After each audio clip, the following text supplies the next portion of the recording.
হয়ে গেছে আমার মজাদার বেলে মাছের চচ্চড়ি রান্না। আপনারা চাইলে বাসায় এইভাবে রান্না করতে পারেন। এবং ভাইয়ারা আপুরা আমার নতুন নতুন ভিডিও পেতে আমার চ্যানেলটি সাবস্ক্রাইব করবেন।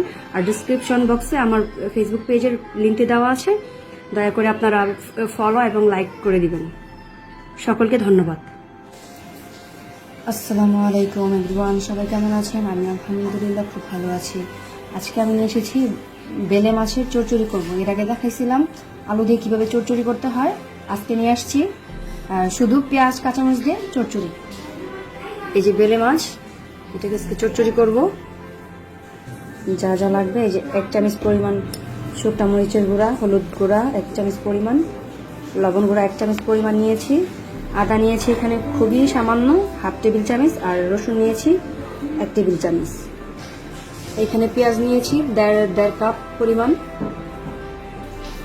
আমি কাঁচামরিচ নিয়েছি এখানে 10-12টার মতো। এখন আমি কড়াই নিয়ে নিয়েছি, কড়াইয়ের মধ্যে দিয়ে দিব তেল পরিমাণ মতো। তেল দিয়ে দিলাম। এখন দিয়ে দিব পেঁয়াজ কুচি,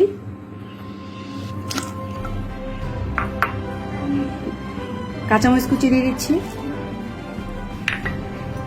দিয়ে দিচ্ছি হলুদ গুঁড়া 1 টেবিল চামচ, দিয়ে দিচ্ছি মরিচের গুঁড়া 1 চামচ।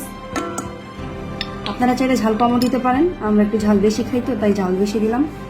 দিয়ে দিচ্ছি 1 টেবিল চামচ পরিমাণ লবণ, স্বাদ মতো দিতে হবে, আমাদের এতটুকুই লাগবে আজকে তাই এতটুকু দিলাম। দিয়ে দিচ্ছি আমরা 1 টেবিল পরিমাণ চামচ রসুন বাটা। আদা বাটা না দিলেও চলবে, আপনার আদাটা স্কিপ করতে পারেন, আমরা আদা খাই তো তাই আদা দিলাম। এখন এটাকে আমরা ভালো করে মেখে নিব। এই যে কষলে নিতে হবে খুব ভালো করে, খুব ভালো করে কষলে নিতে হবে। দিয়ে দিচ্ছি আমরা বেলে মাছের গোড়াগুলো, মাছগুলো দিয়ে দিচ্ছি। এটা দিয়ে ভালো করে মাখতে হবে। আমাদের যে মাখা হয়ে গেছে, এখন আমরা এটা পরিমাণ মতো পানি দিয়ে দিব। 1.5 কাপ পরিমাণ পানি দিয়ে দিলাম।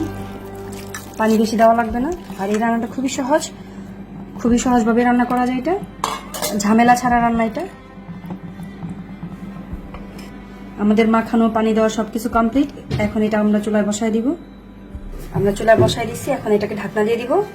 ঢাকনা দেওয়া 10 মিনিট পর আমরা ঢাকনাটা খুলে দেখব কতটুকু হয়েছে। 10 মিনিট হয়ে গেছে। এই যে আমাদের তরকারিটা একদম চচ্চড়ি শুকিয়ে গেছে, আর অল্প একটু শুকাবে, আর একটুখানি অপেক্ষা করবো, করলেই তারপর হয়ে যাবে আমাদের রান্নাটা। এই রান্নাটা খুবই ইজি, আপনারা করতে পারেন বাসায়, কোনো ঝামেলা নেই রান্নাতে। আমাদের রান্না একদম হয়ে গেছে। এখন আমরা এই যে দিয়ে দিচ্ছি ধনেপাতা।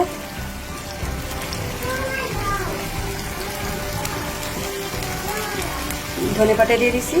একদম আপনারা বুঝতে পারবেন কিভাবে, যে রান্নার পর একদম তেল ছেড়ে দিছে, সুন্দর করে একদম তেল ছেড়ে দিছে, আমাদের রান্না কমপ্লিট।